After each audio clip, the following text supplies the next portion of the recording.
The medevac chopper's rotor wash kicked up a storm of desert sand as it settled onto the makeshift landing zone. Staff Sergeant Marcus, Doc, Rivera jumped down first, his medical kit already in hand, eyes scanning the cluster of Marines huddled around a figure on the ground. What he saw defied every assumption he'd carried into that god-forsaken corner of Afghanistan. The wounded pilot wasn't screaming, wasn't even making a sound. Captain Kestrel Falcon Nakamura lay perfectly still, her flight suit torn and bloodied, but her dark eyes tracked every movement around her with laser focus. A jagged piece of aircraft metal protruded from her left shoulder, and her right leg bent at an angle that made Doc's stomach clench. Yet she held herself with a discipline that seemed almost supernatural. "How long has she been like this?" Doc asked Corporal Jenkins, who'd been first on scene after the F-16 had gone down 3 clicks from base. 23 minutes, Doc. Hasn't said a word since we pulled her from the cockpit, not even when we moved her. Jenkins's voice carried a mixture of awe and confusion. Thing is, she was still trying to radio in her status when we found her. Coherent, professional, like she was reporting weather conditions instead of. He gestured helplessly at her injuries. Doc knelt beside the pilot, noting how her breathing remained controlled despite what had to be excruciating pain. Her call sign patch was barely visible through the blood and debris, but he could make out Falcon stitched in gold thread. He'd heard whispers about this one, the quiet captain who transferred in 6 months ago with a file thicker than most colonels. The one other pilots seemed to respect but never quite understood. "Captain, I'm Doc Rivera. I'm going to get you stabilized, but I need to know your pain level." He kept his voice steady, professional. Her eyes shifted to meet his, and for a moment he felt like he was looking into the eyes of someone who'd seen more combat than her 28 years should have allowed. She opened her mouth as if to speak, then closed it again. Instead, she raised her uninjured hand and held up 7 fingers, then 3. 7-3. On a scale where 10 meant unconscious from pain, she was rating herself at 7.3 and still maintaining perfect composure. Doc had treated Navy SEALs who'd screamed at lesser wounds, Green Berets who'd begged for morphine with injuries half as severe. Yet here was this Air Force captain, treating her pain like a flight parameter to be monitored and reported. As he began cutting away her flight suit to assess the damage, one question burned in his mind. Exactly what kind of training created this level of mental toughness? And why hadn't anyone thought to mention that their routine pilot might be anything but routine? The mystery of Captain Falcon was about to unfold in ways none of them could imagine. Doc's hands moved with practiced efficiency, but his mind raced as he cataloged injuries that should have had her screaming. The metal shard in her shoulder had missed the subclavian artery by millimeters, a wound that would have sent most people into shock from pain alone. Her right tibia was definitely fractured, probably in 2 places based on the swelling. Yet Falcon's pulse remained steady at 72 beats per minute, her breathing deep and controlled. "Falcon, I'm going to start an IV," he announced, more out of habit than necessity. She gave an almost imperceptible nod, her gaze never leaving his face. There was something unsettling about that stare, not unfriendly, but intensely calculating, as if she were running constant assessments of everything around her. The IV slid in clean on the first try. Her veins were good, hydration optimal despite the crash. Doc frowned. Most pilots would be at least mildly dehydrated after a combat mission, especially in this heat. But everything about her physiology suggested someone who maintained peak condition as a matter of course. "Doc," Jenkins called from where he was examining the crash site. "You need to see this." Doc glanced at Falcon, who nodded toward Jenkins. Permission granted. He jogged over to where the Marine was crouched beside a piece of twisted metal that had once been the F-16's canopy frame. "Look at this," Jenkins pointed to a series of evenly spaced holes in the metal. "These aren't from ground fire. This is air-to-air. Someone was shooting at her from above." He ran his finger along the trajectory lines. "And look here, she was inverted when this happened. flying upside down in combat. Doc felt something cold settle in his chest. Air-to-air combat wasn't supposed to happen in this sector. They'd been briefed repeatedly that the skis were clear, that this was purely a ground support mission. Yet the evidence was undeniable. "There's more," Jenkins continued, leading him around to the other side of the wreckage. "The ejection seat wasn't used. She rode this bird down manually, and based on the impact pattern, she was still trying to control it right up until touchdown." They both looked back at Falcon, who was watching them with that same enigmatic expression. She'd crashed an F-16 in manual flight control, survived injuries that should have incapacitated her, and hadn't made a sound of complaint in 25 minutes. Either she was running on pure adrenaline, which should have worn off by now, or she was something else entirely. Doc returned to his patient, checking her pupils with his penlight. Normal response, no signs of concussion despite the violent crash.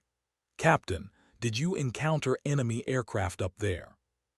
For the first time, Falcon spoke. Her voice was steady, almost conversational. "3 MiG-29s, Russian markings, but that doesn't mean much these days." She paused, considering her words carefully. "They were good, better than intelligence suggested they'd be." The casual way she delivered this bombshell, as if discussing the weather, sent another chill through Doc. 3 MiGs in a sector supposed to be clear of enemy air assets, and she'd survived the encounter. Alone. The helicopter's rotors began spooling up behind them, preparing for the medical evacuation.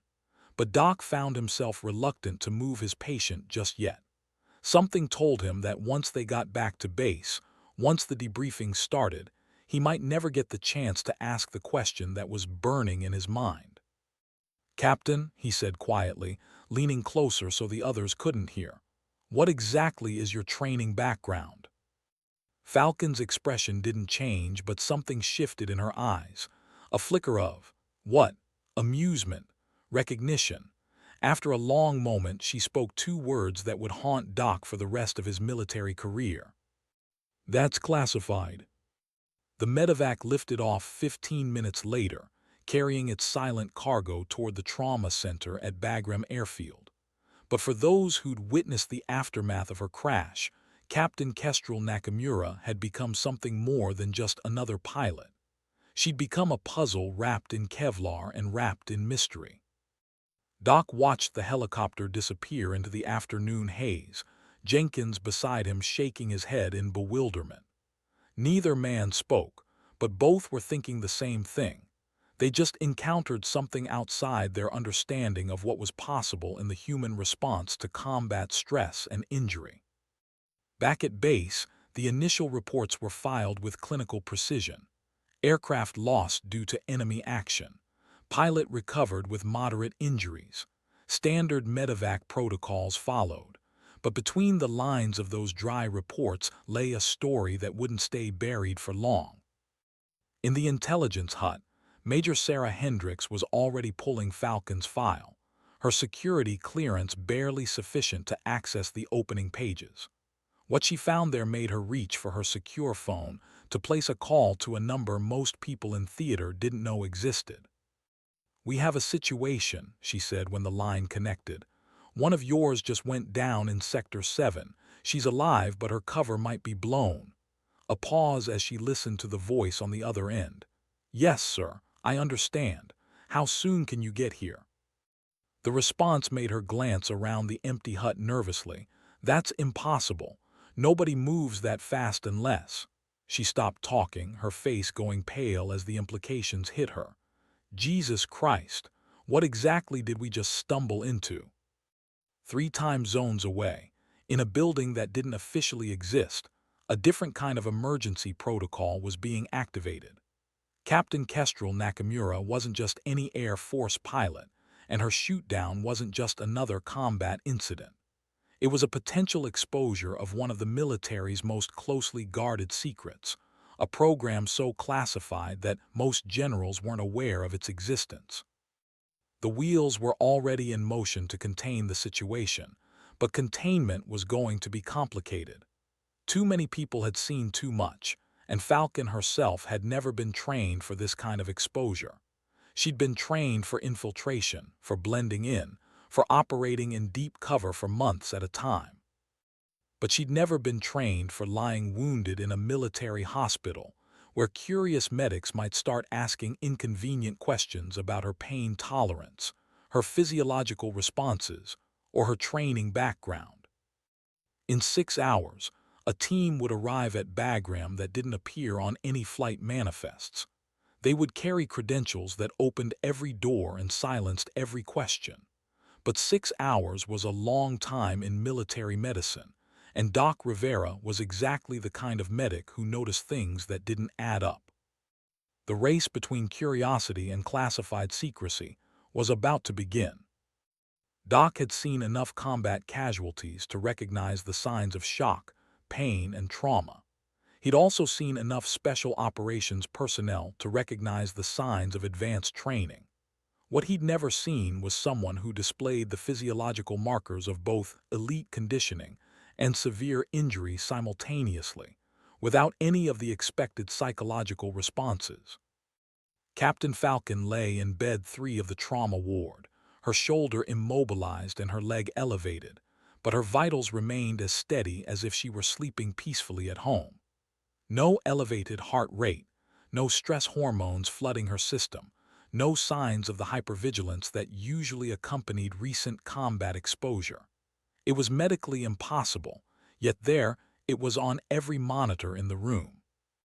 "Doc, you need to see this," called Lieutenant Amy Reeves, the ward's night nurse.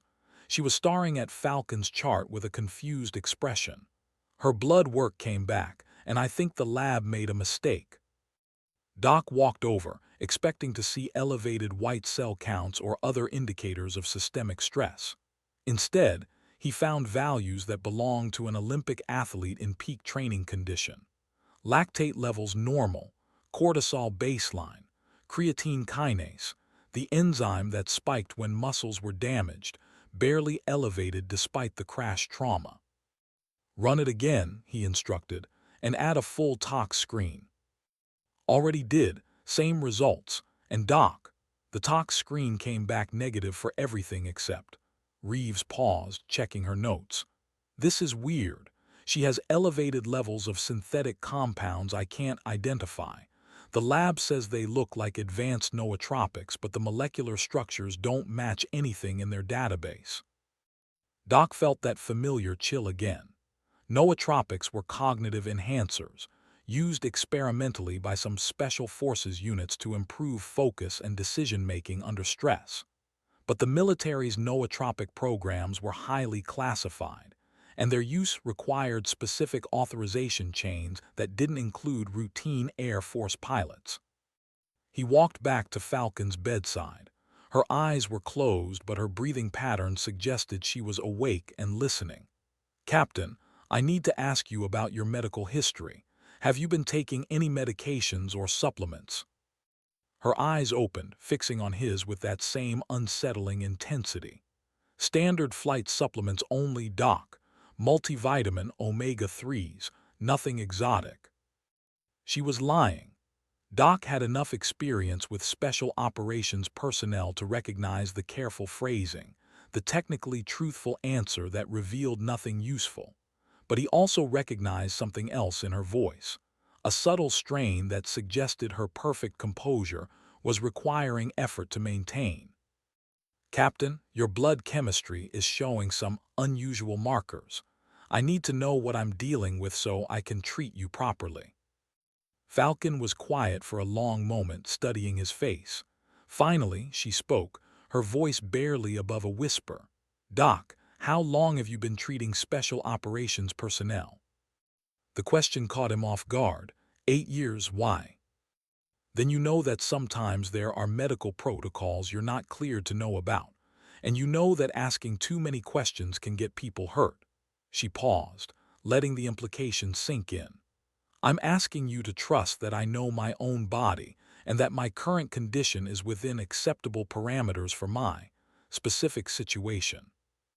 It was the closest thing to an explanation he was going to get, and they both knew it. Doc nodded slowly, understanding the unspoken message. Whatever Falcon was involved in, it was deep enough that even acknowledging its existence could have serious consequences. But understanding the situation and accepting it were two different things.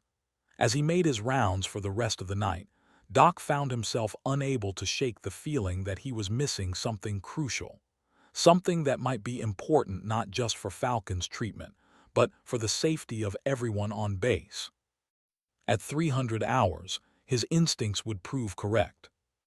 The alarm that woke the base wasn't the usual rocket attack warning. It was something else entirely, a signal that most personnel had never heard before, because it was reserved for threats of a completely different nature. Doc bolted upright in his bunk as the distinctive 3 long, 2 short pattern echoed across the compound. Security breach, Level 5, all medical personnel to emergency stations. Doc was running toward the trauma ward before his boots were fully laced, his mind racing through the possibilities. Level 5 breaches were reserved for the highest classification threats, nuclear material, bioweapons, or the compromise of assets so sensitive that their exposure could destabilize entire operations. He burst through the ward doors to find Falcon's bed empty, the monitors still beeping their steady rhythms but showing no patient data. The restraints that had immobilized her shoulder and leg lay neatly arranged on the bed, unfastened from the inside. Her IV line had been professionally removed, the insertion site showing the kind of field medical care that spoke to advanced training. "Where is she?" he called to Reeves, who was standing by the nurse's station with a phone pressed to her ear, her face pale. "Gone," she replied, covering the mouthpiece. "Security footage shows her walking out on her own power 20 minutes ago. No limp, full range of motion in both arms, like she was never injured at all." That was impossible. Doc had seen the X-rays himself, complex fractures that would require weeks of healing even with the best treatment. Yet the evidence was undeniable. Somehow, Captain Kestrel Nakamura had recovered from injuries that should have kept her bedridden for days and had simply walked away. "Doc," Reeves continued, her voice tight with stress, "there are people here to see you. They say it's about the patient in bed 3. 3 men in civilian clothes were waiting in his office, but nothing about them suggested civilian occupations. They carried themselves with the controlled alertness of people accustomed to violence, and their suits fit in a way that accommodated concealed weapons. The one in the center, tall, graying at the temples, with eyes like winter, gestured for Doc to sit. "Dr. Rivera, I'm going to need you to listen very carefully to what I'm about to tell you," the man began, his voice carrying the kind of authority that suggested arguing would be both pointless and dangerous. "Captain Nakamura is involved in operations that exist at classification levels your security clearance doesn't approach. What you witnessed tonight, her injuries, her recovery, her departure, falls under national security protocols that supersede your medical oath." Doc felt anger rising in his chest. "My medical oath doesn't have exceptions for national security. If she was injured, she needed treatment. If she's recovered, I need to understand how, because it might save other lives." The man smiled, but there was no warmth in it. "Doctor, what would you say if I told you that Captain Nakamura has been medically dead twice in the last 18 months and has returned to active duty both times with no permanent effects?" The question hit Doc like a physical blow. Medical death meant cardiac arrest, brain death, clinical termination of life functions. Recovery from that kind of trauma was impossible, unless— "What exactly is she?" Doc heard himself ask. "She's exactly what she appears to be, Doctor. A highly trained pilot with an exemplary service record. Everything else you think you might have observed is classified beyond your need to know." The man leaned forward slightly. "But I will tell you this much, because you've earned it through your service. What you witnessed tonight represents the future of military medicine, and that future requires absolute secrecy until we're ready to reveal it." Before Doc could respond, the man was standing, his companions moving toward the door with practiced synchronization. At the threshold, he turned back. "Doctor, you've done good work tonight. Your discretion will be noted in your file and will be remembered when certain opportunities become available. But if you discuss tonight's events with anyone at all, those same opportunities will become threats. Do we understand each other?"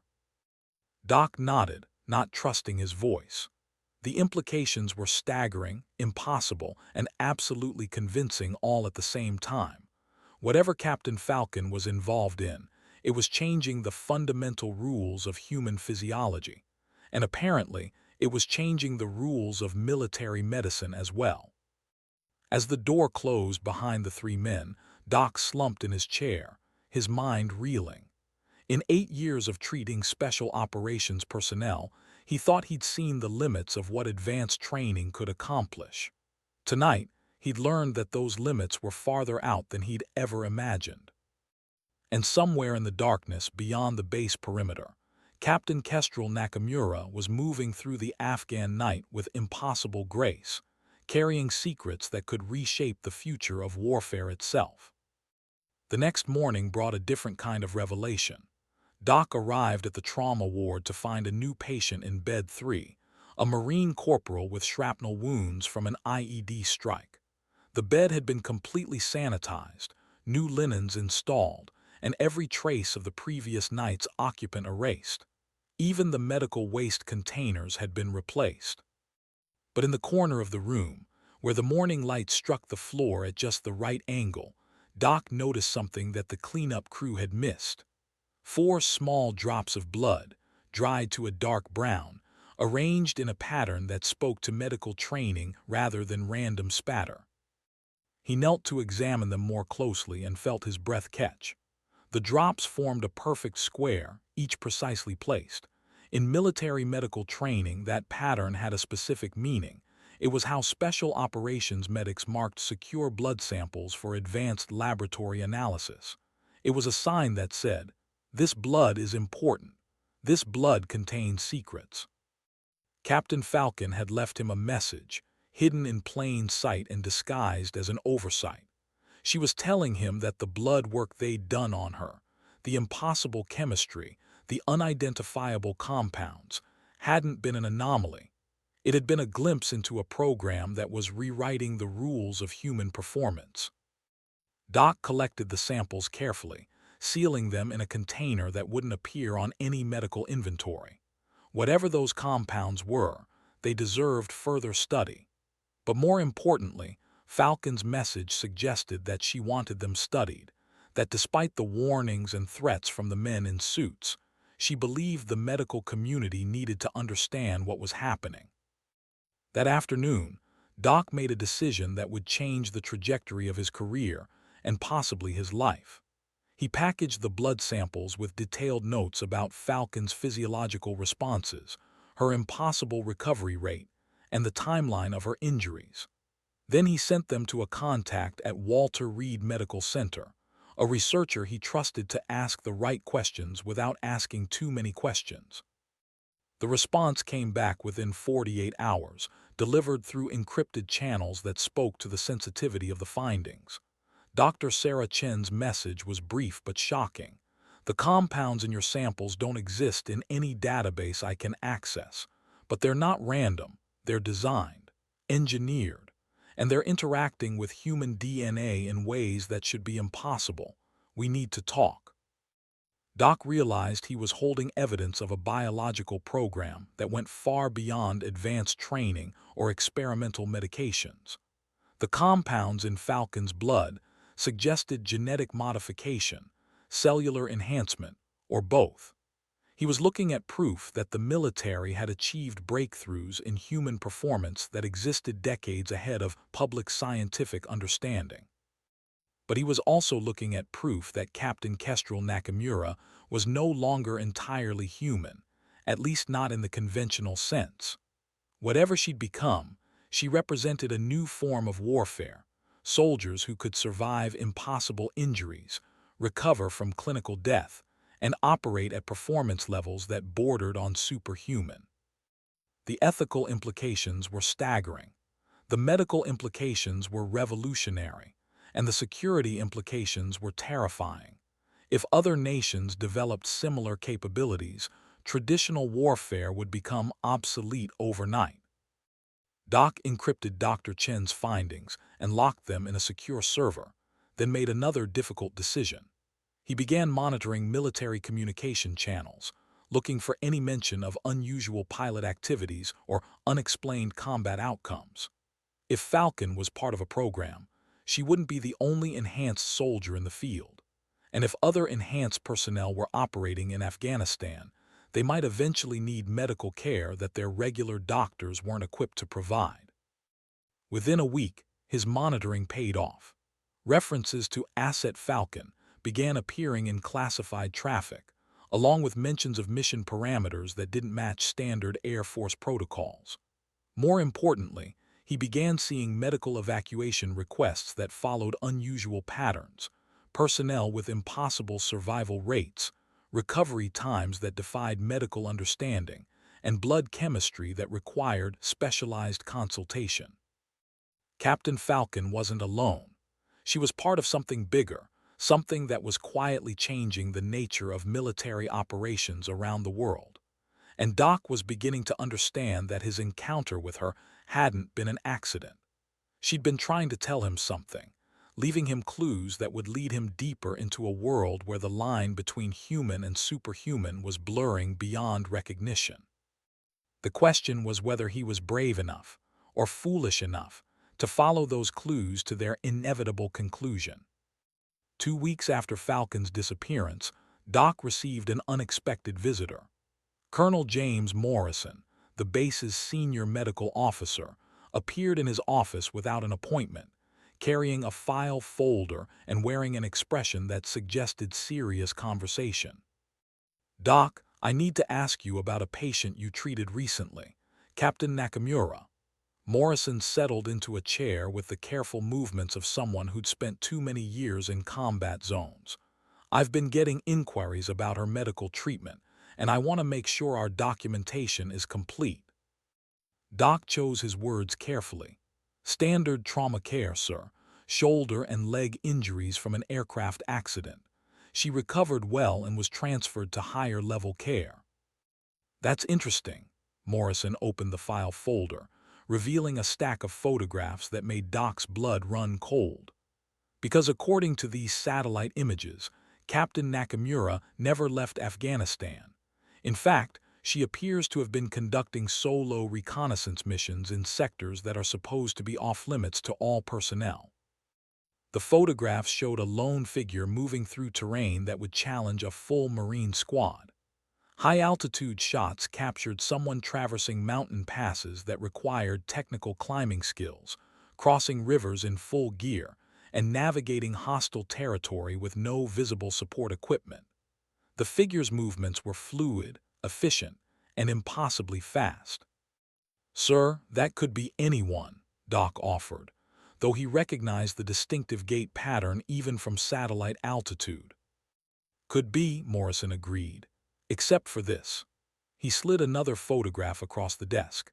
It was a ground-level shot taken by an unmanned surveillance drone, showing a woman in modified combat gear examining what appeared to be a crashed enemy helicopter.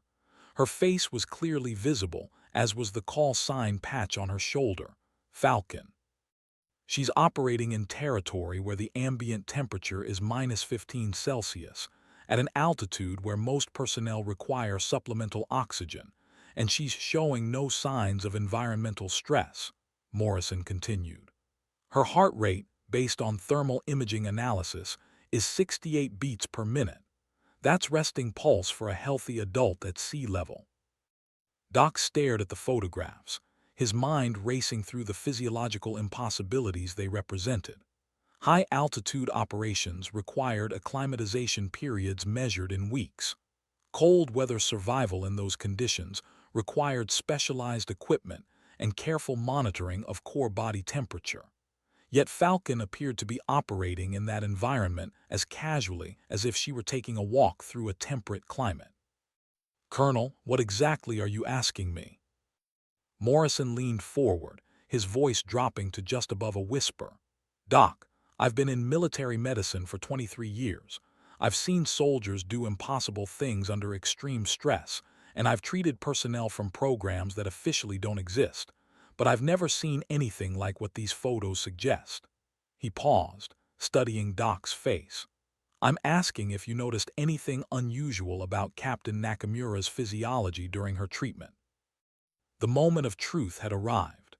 Doc could continue maintaining operational security, protecting whatever program Falcon was involved in. Or he could trust his superior officer with information that might be crucial for understanding what was happening in their area of operations. "Sir, her blood chemistry showed compounds that don't appear in any database I can access. Her injury recovery rate was impossible by conventional medical standards, and her pain tolerance suggested training or conditioning that goes far beyond anything I've encountered in special operations personnel." Morrison nodded slowly, as if Doc's words confirmed suspicions he'd been harboring. "Doctor, what I'm about to tell you is classified at levels that will require you to sign additional security agreements. But I think you've earned the right to understand what you've become involved in." He reached into his jacket and withdrew a tablet computer, its screen showing a document header that made Doc's heart race. Project LAZARUS, ENHANCD Human Performance Initiative, Eyes Only. Captain Nakamura is part of a program that combines advanced medical technology, genetic therapy, and psychological conditioning to create soldiers who can operate at the absolute limits of human potential, Morrison explained. "The program has been in development for 8 years, and it's produced 12 active assets who are currently deployed in various theaters around the world." The implications were staggering. Doc was looking at evidence of a military program that had achieved controlled human enhancement on a scale that bordered on science fiction. Enhanced healing, impossible environmental tolerance, cognitive improvements that allowed for superhuman tactical thinking, all achieved through methods that apparently worked reliably enough to deploy in active combat operations. "Sir, the ethical implications are above our pay grade," Morrison interrupted. "What matters for us is that these assets occasionally require medical support that their regular handlers can't provide. And when they do, we need doctors who understand what they're dealing with and can provide appropriate care without compromising operational security." Doc realized he was being recruited. His encounter with Falcon hadn't been an accident. It had been an audition. His handling of her case, his discretion, and his clinical competence had earned him a place in a program that existed in the shadows of conventional military medicine. "What exactly are you asking me to do, Colonel?" Morrison smiled for the first time since entering the office. "I'm asking you to become the medical liaison for Project Lazarus assets operating in this theater. It's a collateral duty that will require additional training, elevated security clearance, and absolute discretion. But it's also an opportunity to be part of something that's going to change warfare forever." As Doc stared at the tablet screen, reading classified reports that detailed impossible medical procedures and superhuman combat performance, he realized that his life was about to change in ways he couldn't fully comprehend. Captain Falcon had been just the beginning, a glimpse into a future where the line between human and something more was becoming increasingly blurred. The question was whether he was ready to cross that line himself. The training began immediately. Doc found himself on a transport flight to a facility that didn't appear on any military maps, located in a desert region where security clearances mattered more than rank, and where the normal rules of military medicine were systematically dismantled and rebuilt from the ground up. The Lazarus Medical Center occupied a compound that looked like a cross between a cutting-edge hospital and a maximum security research facility. The medical staff wore no rank insignia, addressed each other by first names only, and spoke in technical terminology that suggested medical degrees from institutions Doc had never heard of. More unsettling, they all carried themselves with the controlled alertness he'd learned to associate with combat veterans, as if every doctor and nurse had been trained for situations far more dangerous than traditional medical emergencies. His orientation began with a comprehensive briefing on human enhancement technologies that read like science fiction, but was presented with the matter-of-fact precision of established medical practice.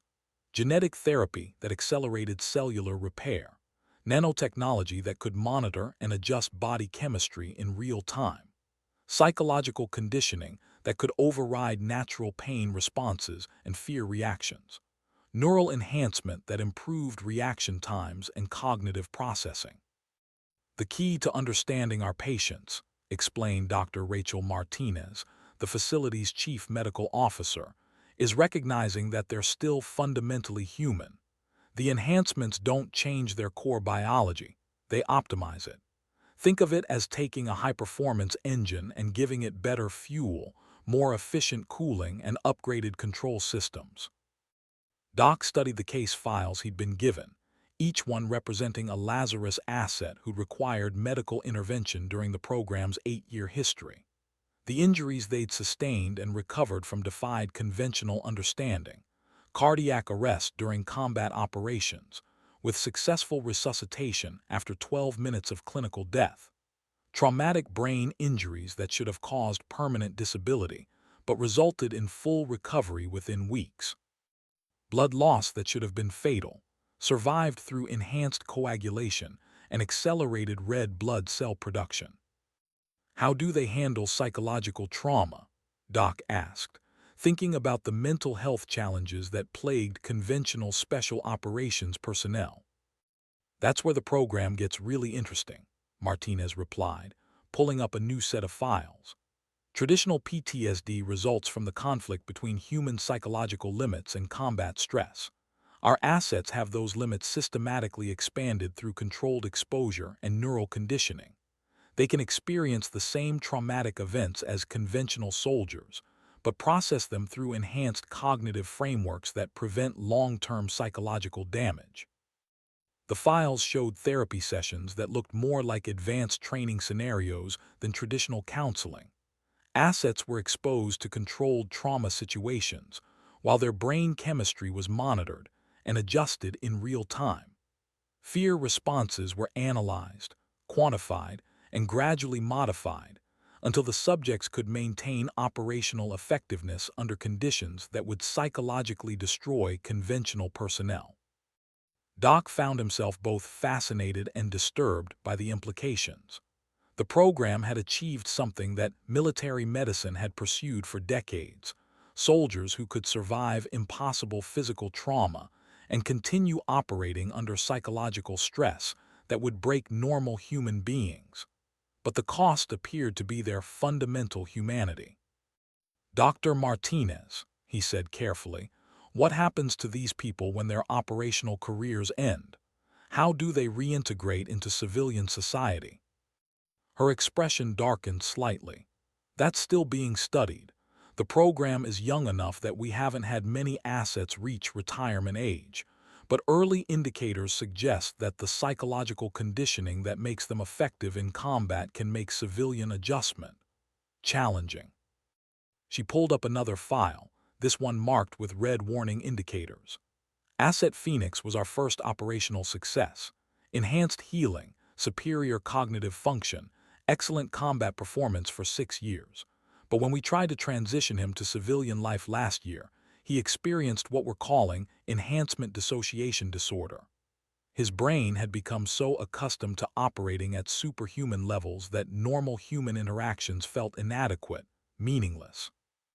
The file showed psychological evaluations that painted a picture of someone who'd become functionally incapable of relating to unenhanced humans. Phoenix had gone through civilian job training, relationship counseling, and extensive therapy, but couldn't adapt to a world that moved too slowly and thought too simply for his enhanced capabilities. Where is he now? Doc asked, though he suspected the answer wouldn't be reassuring. Classified, Martinez replied. but I can tell you that we're working on better integration protocols for future assets. The goal is to create soldiers who can be enhanced for operational purposes but return to baseline human function when necessary. As Doc continued his orientation, he began to understand the full scope of what he'd become involved in. Project Lazarus wasn't just creating better soldiers, it was creating a new form of human being, one optimized for warfare but potentially incompatible with peace. The medical challenges were unprecedented, the ethical implications were staggering, and the long-term consequences were completely unknown. But despite his growing concerns, Doc also recognized the revolutionary potential of what he was learning. If the enhancement technologies could be refined, controlled, and properly understood, they might represent solutions to medical problems that had plagued humanity for millennia. Enhanced healing could revolutionize trauma medicine. Cognitive improvements could help treat mental illness. The same technologies that were creating superior soldiers might also create superior humans in the broader sense. The question was whether the military would ever allow those technologies to be used for purely peaceful purposes, or whether Project Lazarus represented a one-way path toward a world where enhanced and unenhanced humans could never truly coexist. That question became more urgent when Doc received his first field assignment. Captain Falcon had been wounded again, and she was asking for him specifically. The call came at 400 hours on a Tuesday morning that Doc would remember for the rest of his life. Captain Falcon was down in a sector of Afghanistan that officially didn't exist, engaged in an operation that wasn't happening against enemies who weren't supposed to be there. The brief from Dr. Martinez was characteristically cryptic: asset recovery, severe trauma, enhanced physiology compromised, deploy immediately. Doc found himself on a helicopter that carried no military markings, flown by a crew who spoke in call signs and wore no rank insignia. They flew low and fast through mountain passes that didn't appear on standard navigation charts, following a route that suggested familiarity with terrain that was supposedly unmapped. The landscape below was harsh and unforgiving, exactly the kind of environment where conventional military operations would be impossible, but enhanced assets might thrive. The landing zone was a narrow valley surrounded by peaks that rose like cathedral spires into the thin mountain air. A single figure was visible on the rocky ground below, motionless beside what appeared to be the wreckage of some kind of aircraft that Doc didn't recognize. As the helicopter settled down, kicking up clouds of powdered stone and ice, Doc could see that Captain Falcon was conscious but clearly in serious condition. What struck him first was how different she looked from their previous encounter. Gone was the composed, almost serene expression she'd maintained despite severe injuries. Instead, her face showed something Doc had never seen in a Lazarus asset: genuine vulnerability. Her usual perfect control was fractured, replaced by the kind of raw human emotion that the program was supposed to eliminate. "Doc," she called as he approached, her voice carrying a strain that spoke to pain beyond the physical. "I told them to get you. I need someone who understands what normal looks like." The statement was cryptic, but as Doc began his examination, its meaning became clear. Falcon's enhanced healing systems weren't just compromised, they were malfunctioning catastrophically. Instead of accelerating repair of damage,